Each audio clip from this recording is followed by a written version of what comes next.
I think what we're starting to see is an acceptance of what complexity really means, an understanding that it goes beyond working together to really a deeper understanding of what's involved in some of the fundamental ways things have to change.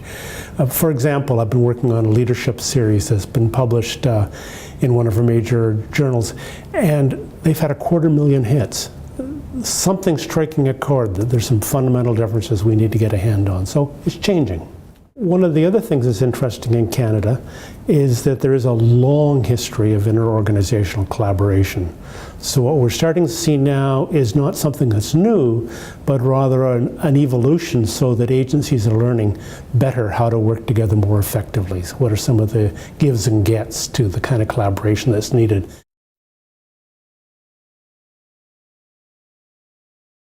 A good example of the way that this is playing out in practice is the shifting in how funders are understanding their role.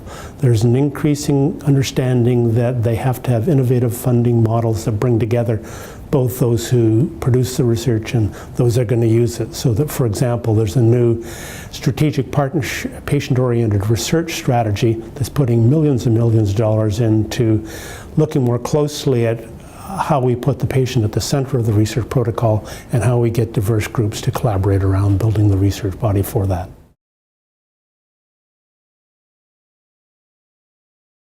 One of the critical issues is how the different levels in the system, the policy level, the executive level, and the practice level, work together collaboratively. That doesn't happen very easily. They tend to be siloed and quite distinct. What I think systems thinking does is underscore the way that there are dynamic interactions across the key levels, and that any kind of an initiative is going to need to think about how the different levels are affected and the roles that they need to play. A critical thing that systems thinking has to offer is a rethinking of evaluation. In complex systems, the tried and traditional ways of breaking things down, looking at the individual pieces and how they each affect things doesn't work. You need a much more dynamic, organic approach to understanding, evaluating, and making sense of the transformation process.